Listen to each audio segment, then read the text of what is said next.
Now we are starting with the partnership account part 3, that is related to retirement and death of the partner. We have done in the last part admission of the partner. Now this is a new thing. If you have understood the admission of the partnership properly, then it will become easy for you this time. Okay. Now what is a various accounting issue on admission of the partner? Calculation of new profit sharing ratio as usual. In that admission we have discussed about the sacrificing ratio. Now we will discuss about the gaining ratio. This is a new point for JL, this retirement and death, that is joint life policy treatment over here. Okay, we'll discuss in detail afterwards. Treatment of goodwill. Now the same what the we have understood in the admission of the partner, goodwill, treatment of goodwill for incoming partner. Now we will discuss about the treatment of goodwill in for the outgoing partners.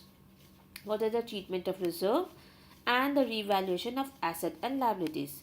This was the same what we have done in the revaluation of asset and liabilities, but the same concept here also will run when the partner is retiring from the firm. Okay, now we'll discuss about the calculation of new PSR. New profit sharing ratio of the remaining partner will depend upon the ratio in which they have gained the shares surrendered by retiring partner or deceased partner. In the absence of specific information, it will be presumed that it will be gained in the old ratio. See, the problem is earlier 3% were there. Now the 2% is there. Now, once the one partner decides to retire from the firm, the only two partner remains in the firm. In that case, obviously, the person who are there in the firm will be gaining the ratio what the old partner has sacrificed. Okay.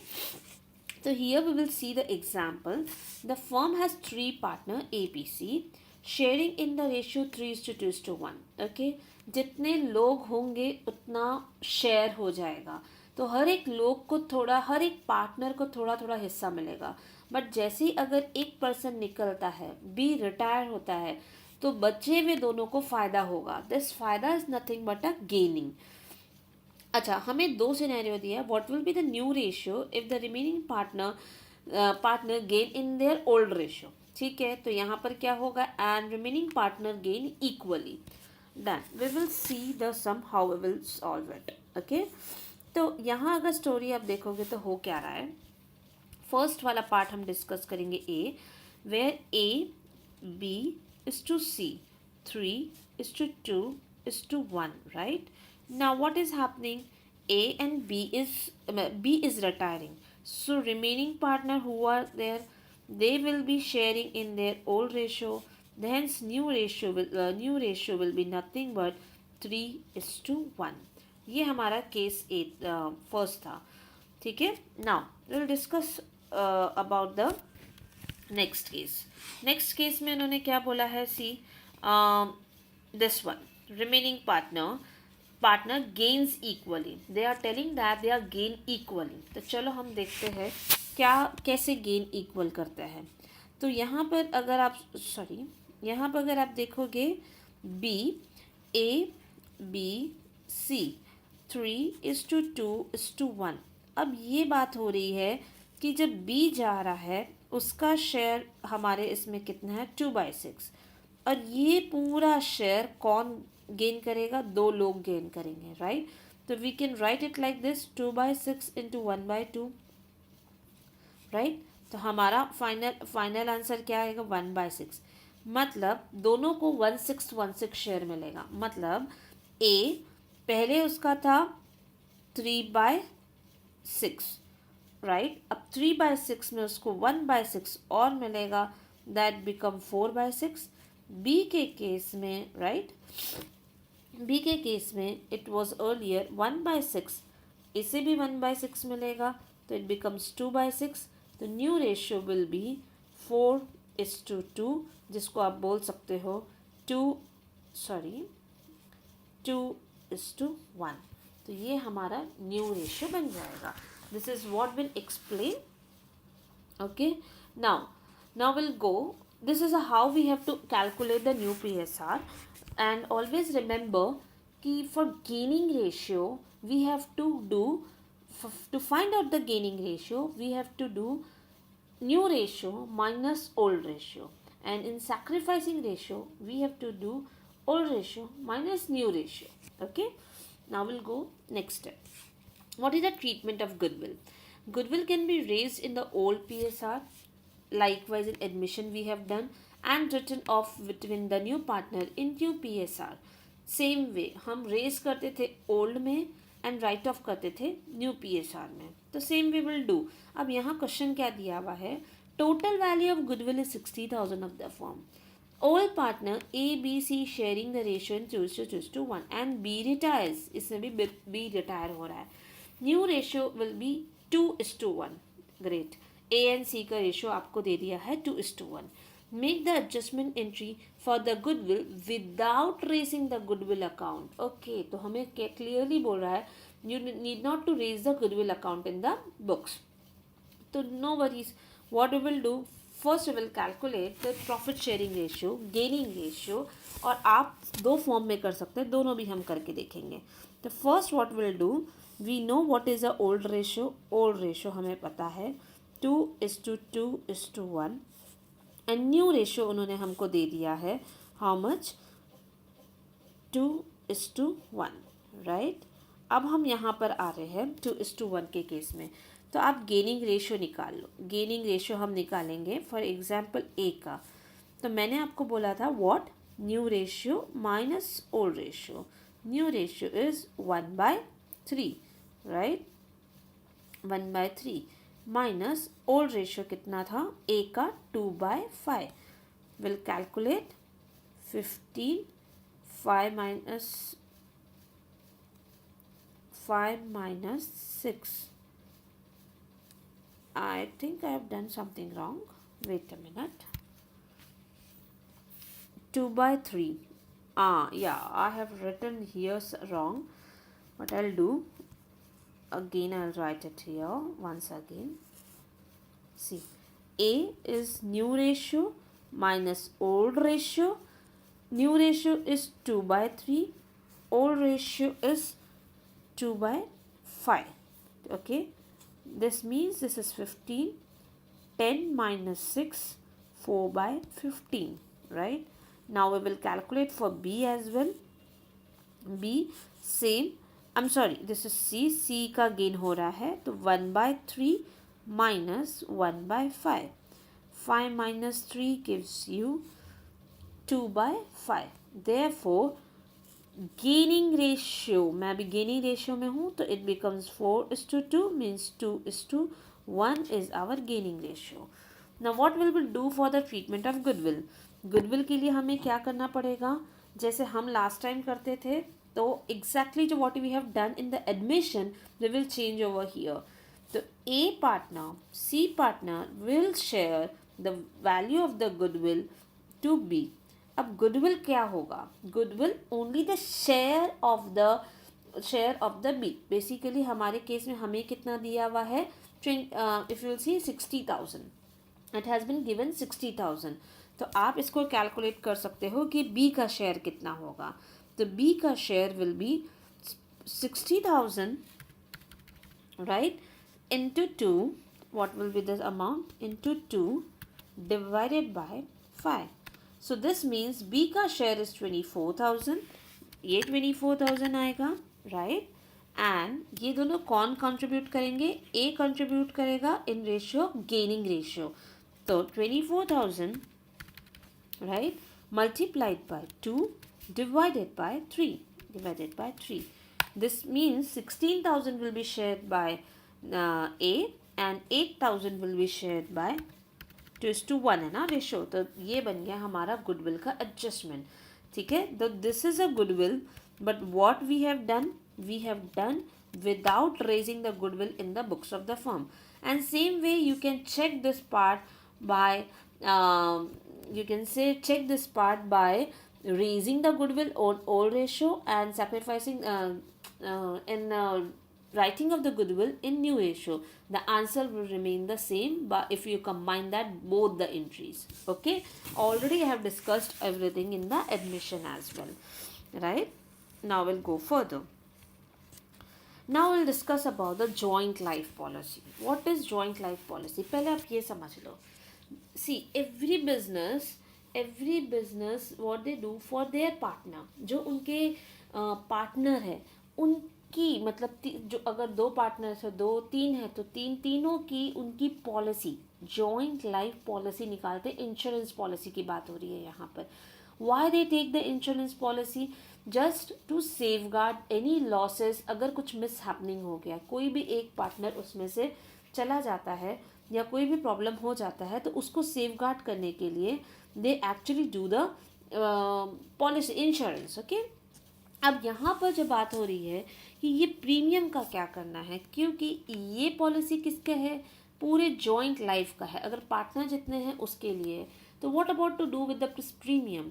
तो उन्होंने बोला है अगर first circumstances को समझो, when the premium paid is treated as expense. अगर हम ये बिजनेस का खर्चा मानते हैं, क्योंकि प्रीमियम हर साल पे करना है, अगर हम इसको बिजनेस का खर्चा मानते हैं, तो what we have to treat in the accounts, how to treat in the accounts.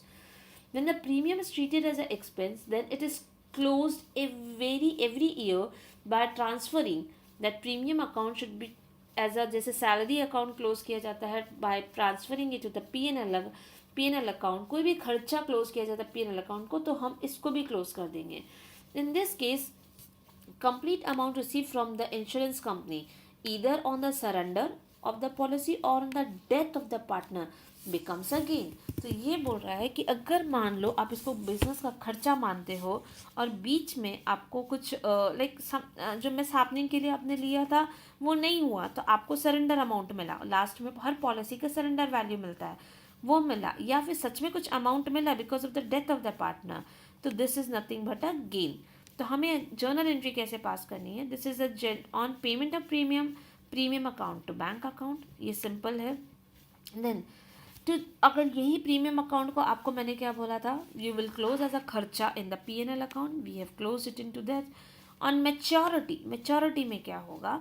जब ये लास्ट है, मेच्योरिटी मतलब या तो मिस हैपनिंग हो गई या फिर हमें सरेंडर वैल्यू मिल गई, क्योंकि हमने कुछ ईयर्स के लिए लिया था, वो कंप्लीट हो गया. तो यहाँ पर हमें इंश्योरेंस कंपनी या डेटर के जैसा ट्रीटमेंट हो गया, या हमें बैंक में पैसा आ जाएगा. और ये किसका पैसा है? ये ऑब्वियसली पार्टनर्स का पैसा है. It will be credited to the partners capital account. तो this is a treatment when we take premium what we have paid as a expense. Okay, now we'll go next. When the premium is treated as an asset, मतलब ये हमारे लिए एक asset create कर रहा है. तो in this case insurance premium is first debited to life policy account and credited to bank. Simple है, debited to life policy account and credited to bank. हम बैंक में पे कर रहे हैं बट हम लाइफ पॉलिसी अकाउंट भी open कर रहे हैं. अब at the end of the year the amount excess of the surrender value is treated as loss and transfer to P&L account. In this case, amount received from the insurance company in excess of the surrender value results in a gain at the time of the receipt of the such amount, which is transferred to the capital account of the partner in profit sharing ratio. ये क्या बोल रहा है? सिर्फ आप इतना ध्यान रखो कि जो भी हर ईयर एंड में जो भी सरेंडर वैल्यू को छोड़कर, क्योंकि हर ईयर का एक इंश्योरेंस कंपनी का सरेंडर वैल्यू डिसाइड रहता है कि अगर आप इस इंश्योरेंस पॉलिसी को बीच में तोड़ते हो तो आपको फर्स्ट ईयर में 0 अमाउंट मिलेगा, सेकेंड ईयर में 5,000 रुपीज़ मिलेगा, थर्ड ईयर में 11,000 मिलेगा. तो these are called the surrender value. और अगर सब मान लो कुछ मिस हैपनिंग हो जाती है और आपने 2 लाख का पॉलिसी लिया है, तो in that case, in that miss happening आपको 2 लाख अमाउंट मिलेगा. तो यहाँ ये बोल रहा है जो भी एक्सेस है सरेंडर वैल्यू से, that will be transfer to P&L account. और फिर बाद में जब अगर लास्ट में गेन आता है which is more than the मतलब amount of the surrender value, that will be credited to the partners capital account in their profit sharing ratio.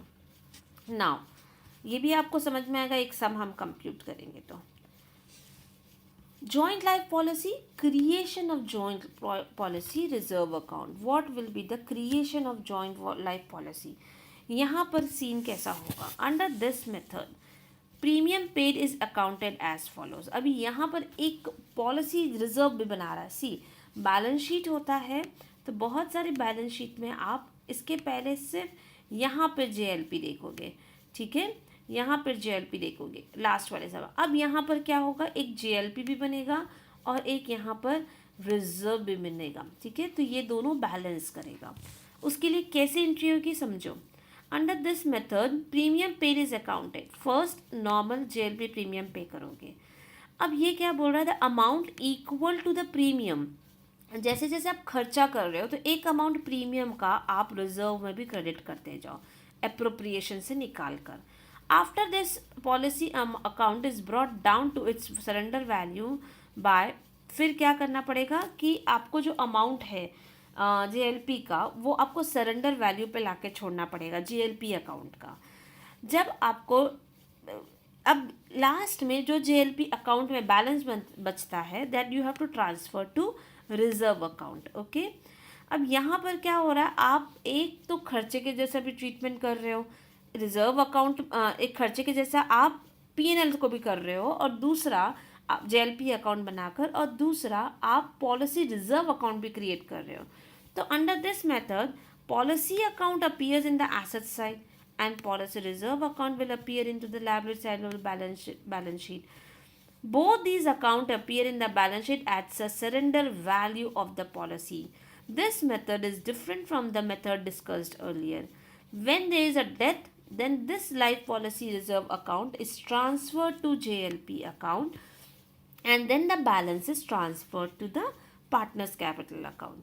ये बहुत सिंपल है, लेकिन थियोरेटिकली पढ़ते हैं तो इतना क्लियर नहीं होगा, क्योंकि ये कॉन्सेप्ट जनरली आप लोग यूज़ नहीं करते हो। जनरली हमारे यहाँ पर प्रीमियम को एक्सपेंस का ट्रीटमेंट दिया जाता है। तो अब हम इसके ऊपर एक सम करेंगे तो आप लोगों को मेथड थोड़ा सा अच्छा क्लियर होगा। Okay, now we will discuss the sum of the JLP, that is joint life policy. A, B, C are the partners sharing profit and losses in ratio of 2:1:1. They took a joint life policy for 60,000 on 1st Jan 1999. Okay. For the purpose of providing the fund for the repayment of their share of capital and goodwill in the event of death. अगर कल को death हो जाता है इनमें से किसी का, तो उसमें फंड उनको मिल जाएगा, किसी को पैसा जाने वाले के लिए पैसा देना होगा। तो in that case they pay the annual premium of 2,500 payable on 1st Feb each year, and the last premium was paid on 1st Feb 2002. Means they were paying, in every year they were paying the amount of premium 2,500, okay, from the year starting from 1st January 1999. B died on the same year in which we have paid the last premium, that is 2002 10th March, and the policy amount was received on 30th April 2002. Surrender value of the policy as on the 31st December each year were as follows. अब इन्होंने क्या बोला कि अगर यही चीज़ आप first year में surrender करते थे, पॉलिसी को तोड़ते थे, तो आपको नील अमाउंट मिलता। सेकेंड 2000 ईयर में आपको ₹500 मिलेगा, एंड 2001 में 800, एंड इन केस कुछ इवेंट लाइक डेथ होता है तो हम आपको पॉलिसी का अमाउंट कितना देंगे, 60,000. Show the necessary account and balance sheet as on 31st December of each year on the following assumption. ये एक assumption, this is second assumption and third assumption. The first we will see the first one. That the insurance premium is charged every year to P&L account of the firm as a business expense. मतलब this is very clear.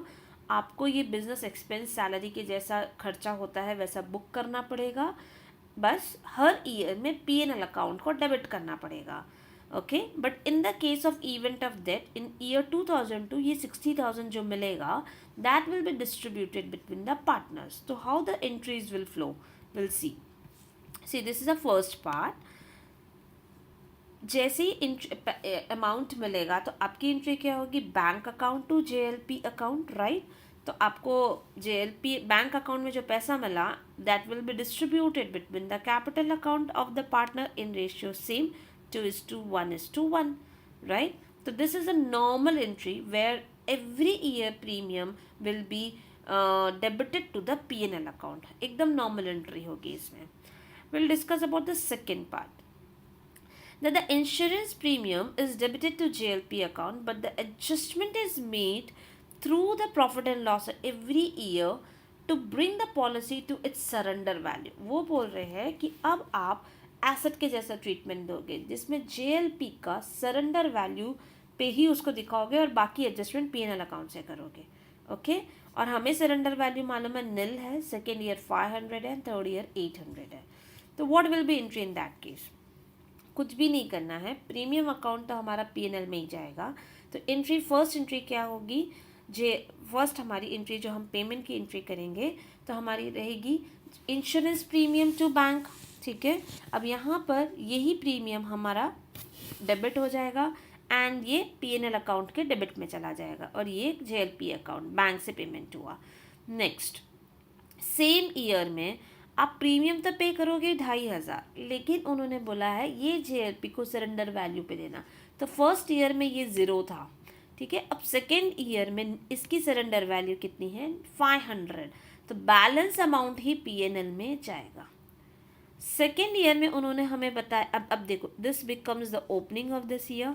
Again आप insurance pay करोगे और उन्होंने बोला है maintain this surrender value in the balance sheet as an asset and make a balance adjustment with the P&L account. Okay ये भी clear हो गया. अब ये हमारा वापस से नेक्स्ट ईयर कैरी फॉरवर्ड होगा. इंश्योरेंस पॉली का पूरा अमाउंट मिला हमें एंड दिस इंश्योरेंस प्रीमियम भी हमने फर्स्ट वेब को पे किया एंड फाइनली हमें जो मिला that will be distributed between the partner in their profit sharing ratio that is 2:1:1. इसके अंदर कुछ भी नहीं था, खाली ये JLP अकाउंट एसेट के जैसा बैलेंस शीट में दिखता रहेगा. फर्स्ट ईयर में 0 रहेगा, कुछ नहीं दिखेगा because surrender value 0. Second year में 500 से दिखेगा, थर्ड ईयर में 800 से दिखेगा एंड मेन ईयर में तो हमारा पॉलिसी ही हमें निकाल लेनी पड़ रही इन केस ऑफ डेथ.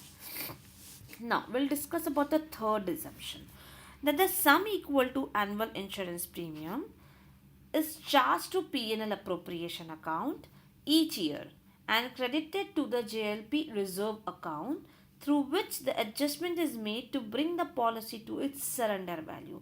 अब यहाँ ये फंडा स्टार्ट हो रहा है regarding reserve account surrender value से लाइबिलिटी साइड में दिखता रहेगा and JLP account asset side में सरेंडर वैल्यू से दिखता रहेगा. दोनों ही सरेंडर वैल्यू रहेगा लेकिन दोनों साइड ही दिखेगा, एसेट में भी दिखेगा, लाइबिलिटी में भी दिखेगा.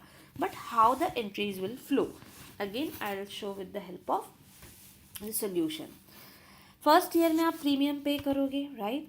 प्रीमियम पे चला गया and what we have done the entry. I will just remind you here what we लिखम P&L appropriation account to JLP reserve account. Okay and ये एंट्री मैं करूँगी तो P&L appropriation account debit to credit. यहाँ पर अगर account देखोगे तो मैंने क्रेडिट कर दिया and this amount is again will be transferred with the set of with the JLP account. Okay now जो कि मैंने आपको बता दिया, वापस से मैं ये एंट्रीज वापस से दिखा रही हूँ. फर्स्ट आपने ये सेम अमाउंट डाला और दूसरा ये रिजर्व को क्लोज कर रहे हो JLP अकाउंट में only the excess over the surrender value. I again go to this. Second year में ज़्यादा अच्छा समझेगा. अगेन आप प्रीमियम पे करोगे, right.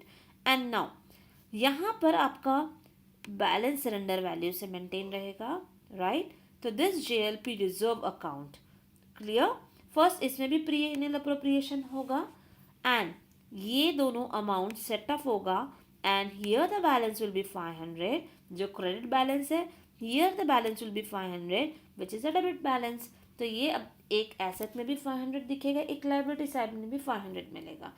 Okay and I have done the adjustment. Second entry का adjustment that is JLP reserve account to JLP account only with the excess of over the surrender value जो कि मैंने आपको journal entry में भी दिखाई.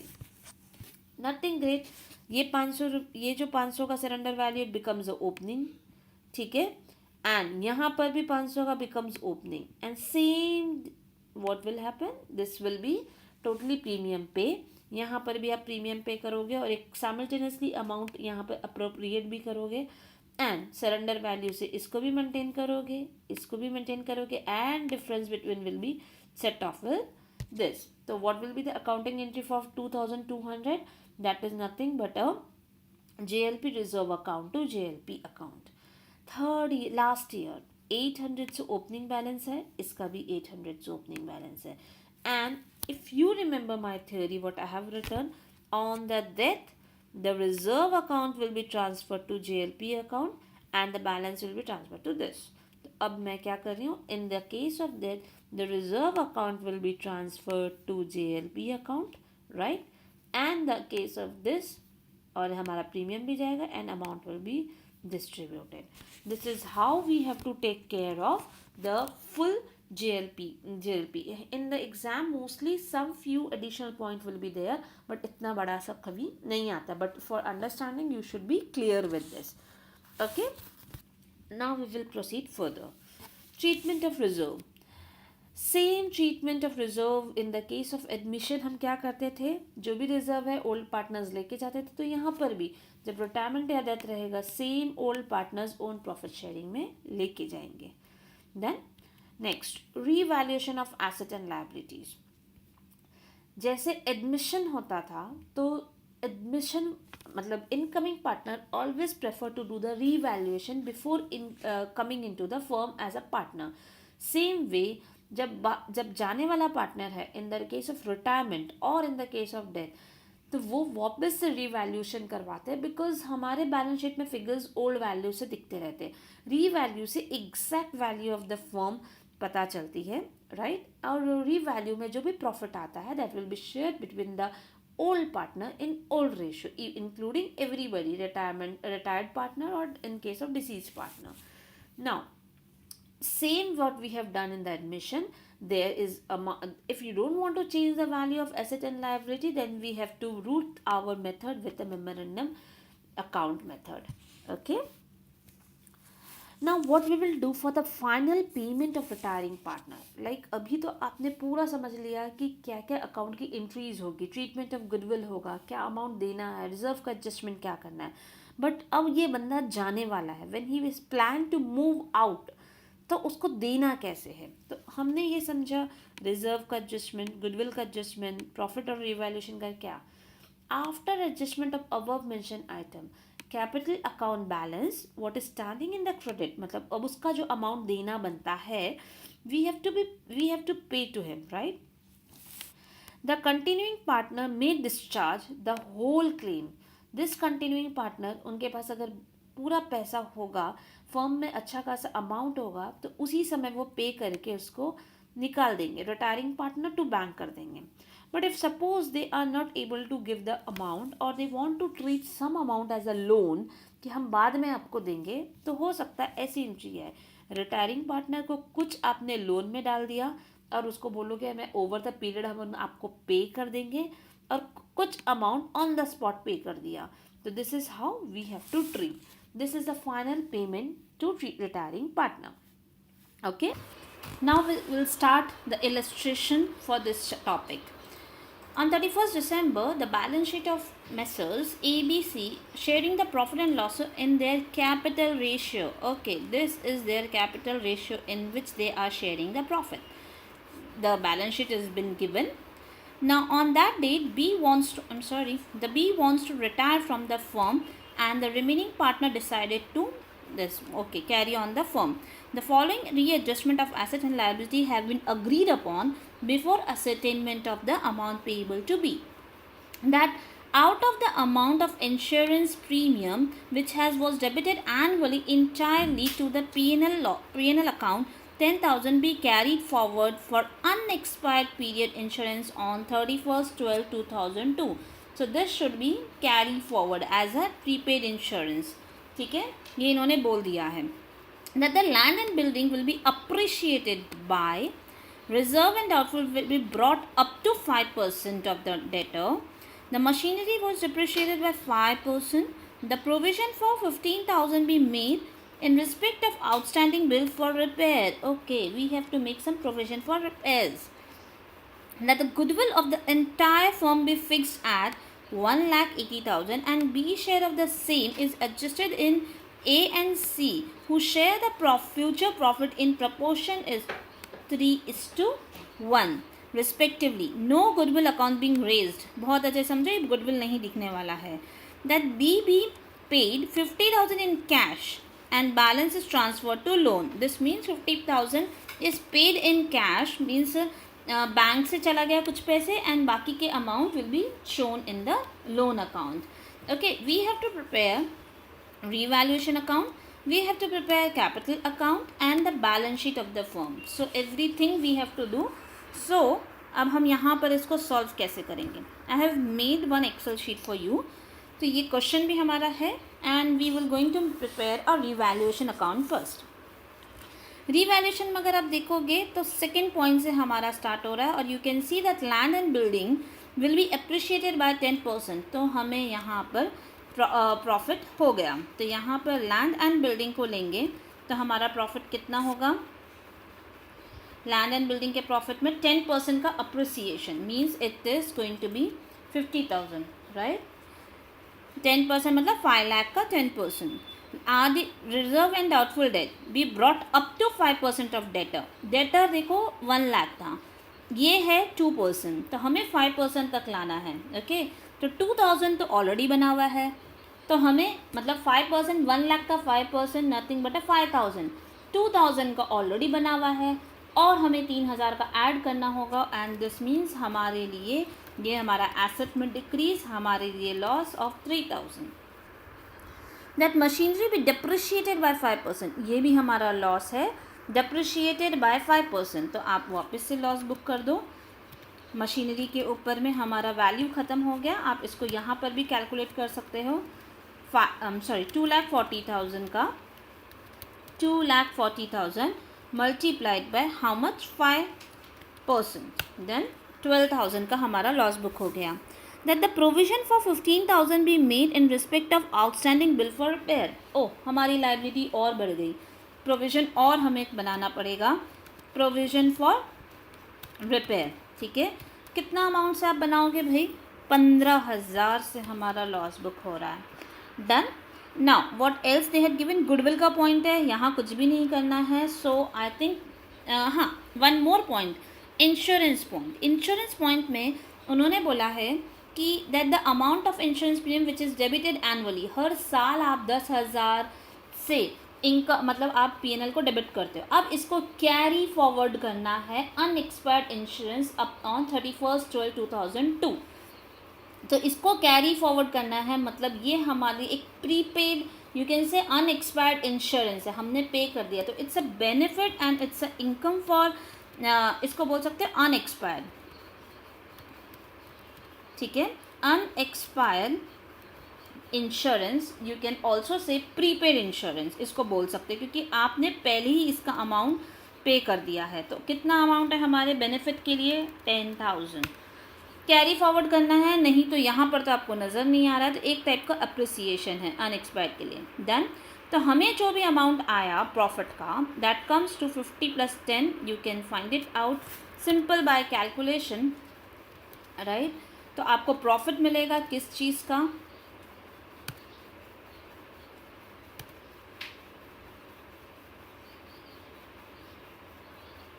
Wait, I just calculate in the calci. यहाँ पर कुछ फॉर्मूला प्रॉब्लम हो रहा है, दैट नथिंग बट हमें अगर आप कैलकुलेट करोगे तो you will be getting the profit of 30,000. Check it out, it's will be the profit of 30,000. So 30,000 का प्रॉफिट कौन शेयर करेगा, आपको भी पता है, ये ओल्ड पार्टनर का है, तो ओल्ड ही शेयर करेंगे. इन व्हाट रेशियो, उनका कैपिटल रेशियो, और वो भी आपको दिया हुआ है. तो you can easily work it out. और आप जब कैलसी पे कैलकुलेट करोगे तो you will be getting 15,000, 10,000, okay, and 5,000. सो ये हमारा प्रॉफिट हो गया, प्रॉफिट ऑन रीवैल्यूएशन. देन अभी हमने रीवैल्यूएशन अकाउंट बना दिया, तो चलो एक बार कैपिटल अकाउंट बना देते हैं। कैपिटल अकाउंट का बैलेंस उन्होंने लिखा है 4,50,000, डन। 3 लाख, डन। 1,50,000। अब इनके प्रॉफिट को भी हम डिस्ट्रीब्यूट कर देते हैं एज 15,000 जो अभी हमने कैलकुलेट किया, देन 10,000 एंड देन 5,000। एक बार चेकआउट कर लो, कहीं पर आपको रिजर्व का अकाउंट तो नज़र नहीं आ रहा है, तो नहीं आ रहा है तो इन दैट केस भूल जाओ। हमारे केस में रिजर्व भी नहीं आ रहा है, नहीं तो कभी मिस नहीं होना चाहिए वो पॉइंट। नाउ अब हम आ रहे हैं गुडविल का एडजस्टमेंट करने। इन दैट केस गुडविल के लिए मैं आपको 2 ऑप्शन दूंगी, गुडविल रेज और राइट ऑफ कर दो तो आपकी स्टोरी ख़त्म हो जाएगी, नहीं तो आप गेनिंग रेशियो निकालो और डिस्ट्रीब्यूट करो। मैं चाहती हूँ मैं रेज करना। एक बार मैं एंट्री भी पास करती हूँ। गुडविल अकाउंट थोड़ा सा आपके लिए बड़ा करती हूँ, और व्हाट आई डू,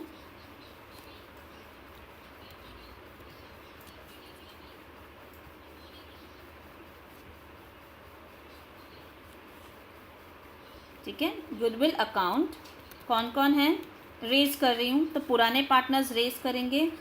कौन है हमारे पुराने partner? A to B and to C, ठीक है। गुडविल पूरे फर्म का उन्होंने 180 बोला हुआ है, तो 1,80,000, राइट। अब हमें ये निकालना है कि कैसे ये अमाउंट निकलेगा। I think it is, you can आराम से view it, no worries. 180 will be divided between old partners in their old ratio. Okay, what is the total of their this thing? 30 plus 15. Then तो हम simple तरीके से क्या करेंगे, 1,80,000 in multiplied by 45 divided by 87. Okay, I have not written equal to in front of this, so I will write 93. I think something went wrong. Wait a minute.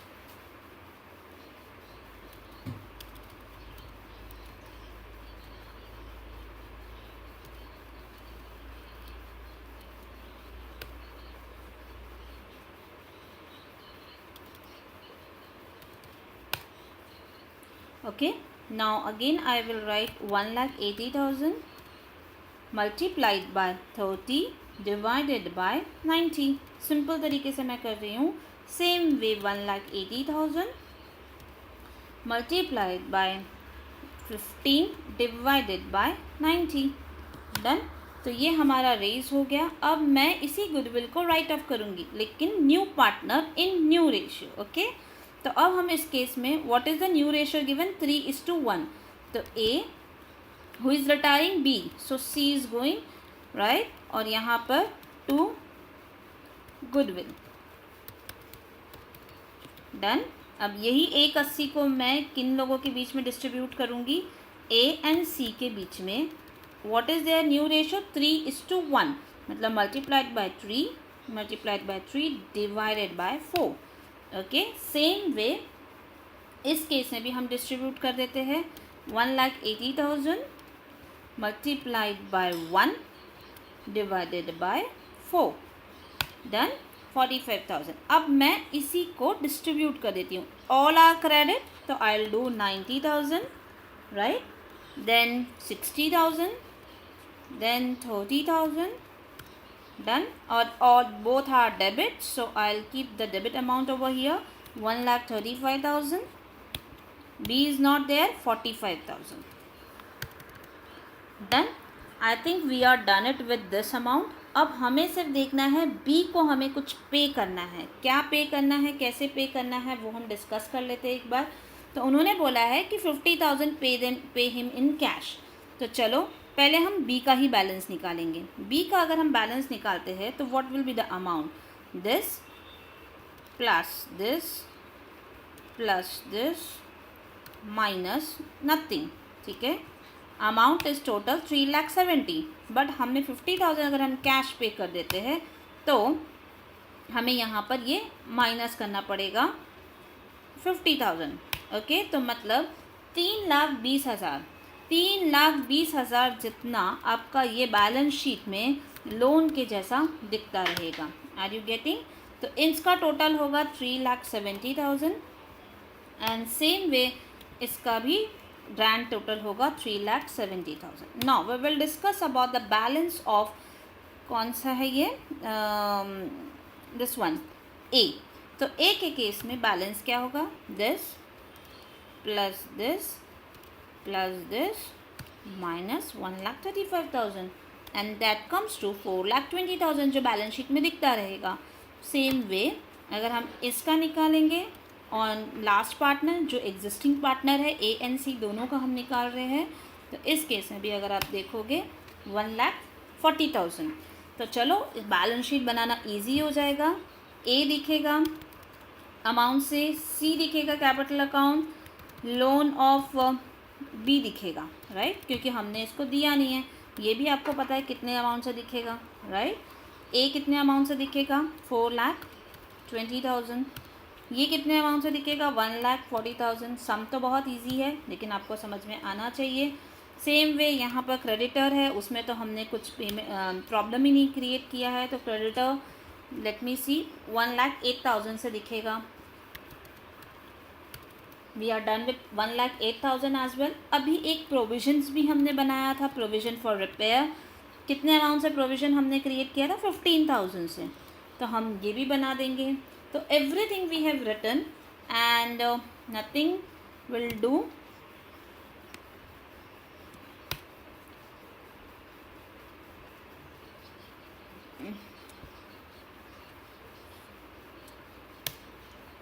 will do auto sum.